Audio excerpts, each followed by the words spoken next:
Hey everyone, welcome to a new episode. Today I want to talk about the boogeyman that has been haunting the cryptocurrency space for a while, but perhaps it was brought into even more light thanks to a recent press release, whether it be by accident or otherwise, with Google and their involvement with quantum computers. So, before I get into today's topic, I do want to remind you that I will be providing a whole lot of additional links for educational information about quantum computing and how it relates to the cryptocurrency space. All of that information can be found down below in the video description. So, let's get into it.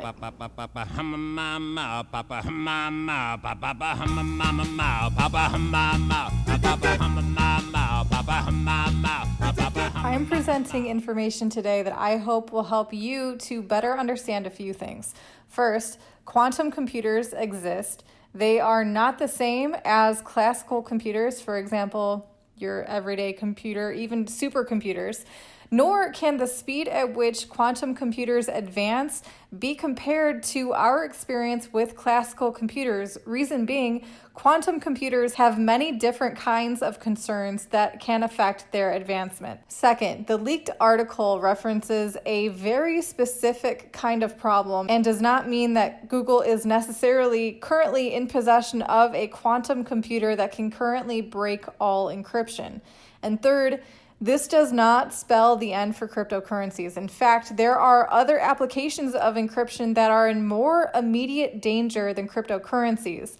I encourage you to watch this video until the end to find out. Now let's take a look at why there seems to be a bit more buzz about quantum computers as of late. So there was a leak. As with all good news stories, it starts with a leak. Financial Times leaked a draft version of a research paper authored by Google employees, and it had NASA contributors. The paper was unintentionally posted on a public website by someone from NASA. Although it was quickly took down, it even more quickly spread. And it is resulting in me talking about it right now. The research paper states that a group at Google has now achieved quantum computational supremacy with a 53-qubit superconducting device. People seem to care so much about this information and its implications for cryptocurrency. But what seems to be flying surprisingly under the radar is the fact that encryption is used for many different things, not just cryptocurrencies. This leaked draft of a research paper by Google essentially says that they are well on their way to be able to break it thanks to their quantum computer. Before this video advances any further, I think it is very important to point out the differences between things like classical computers and quantum computers. So, quantum computers are like something out of a science fiction novel, but they are real and have a whole lot of unknown potential. There is a great YouTube video that explains quantum computers using many different levels of understanding, which I found to be very helpful, and I really recommend you check it out as well. Again, links to this video can be found down below in the video description. But very, very basically, quantum computers are able to approach problems in a new way, a way that normal or classical computers, even supercomputers, cannot. The average computer today uses binary code. Think ones and zeros. They use binary code to identify and compute things. Whereas a quantum computer, or rather those operating it, have the ability to change the state of the problem in question, and it has the potential to find answers to much more difficult problems than classical computers are able to handle. Quantum computers are also extremely dependent on its environment, meaning they require extremely cold temperatures and extremely stable environments to function.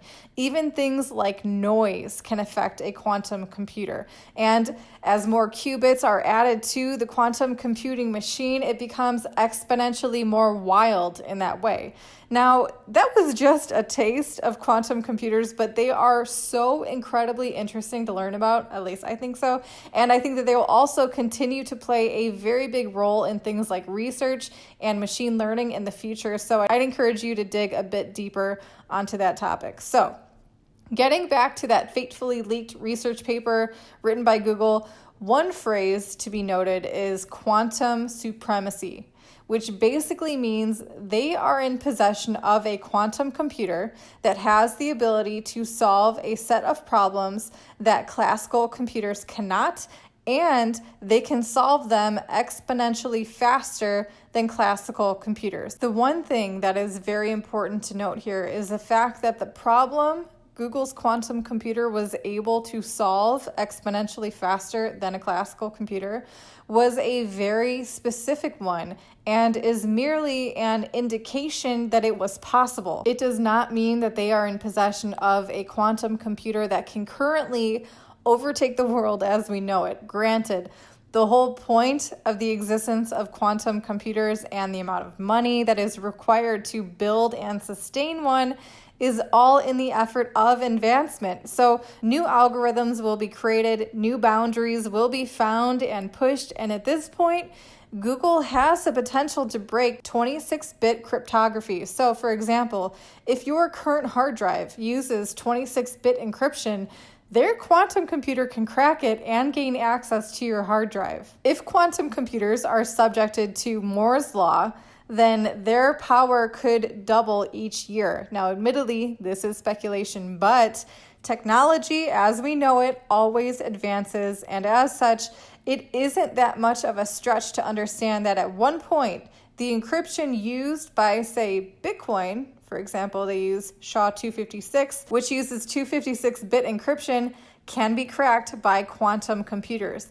The only question is when. So SHA-256 is a very secure encryption, but cryptocurrencies aren't the only ones that use encryption. Think of your email, your messaging apps, the websites onto which you supply your personal identifying information, and let's not forget about the cloud. All of these applications use encryption to secure data. Most likely, most of these apps are not using as secure encryption as Bitcoin and other cryptocurrencies. These, I believe, are at a much more immediate risk of getting breached.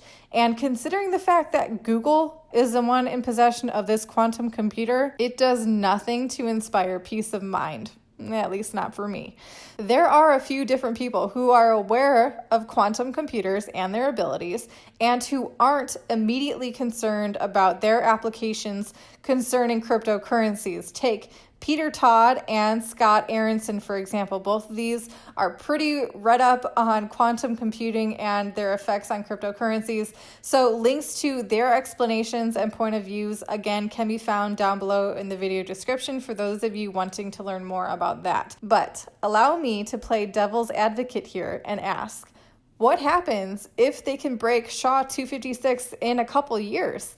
Now, thinking this through a bit, it's not like this ability to break 256-bit encryption would come completely out of left field. In fact, now that this information is out in reality, it should most likely, and rightfully so, become a much higher priority for the serious developers of any cryptocurrency, assuming that they actually care about the survival of their coin. Bottom line is this: Bitcoin or any cryptocurrency that uses SHA-256 encryption will need a new algorithm. Otherwise, every single private key of that network that secures coins will be rendered vulnerable and no longer secure. Looking forward, here's where it gets good. I think we will begin to see the testing of new coins with quantum proof algorithms, and pre-existing coins will begin experimenting with new algorithms in preparation for that fateful day when a switch will need to be made. Networks that have effective governance models that can make timely changes will have an upper hand in this situation as well. And if a network doesn't have this, definitely be prepared to see a whole lot of hard forks as a result. In the meantime, if you're curious to see what kind of work is being done to address this issue as it stands in the cryptocurrency space, check out Quantum Resistant Ledger. This is by no means a plug for them or a promotion at all. It's just one of the projects that I found actually working on something like this. Also, I have a feeling quantum resistant will be the next go-to catchphrase of many projects in the near future.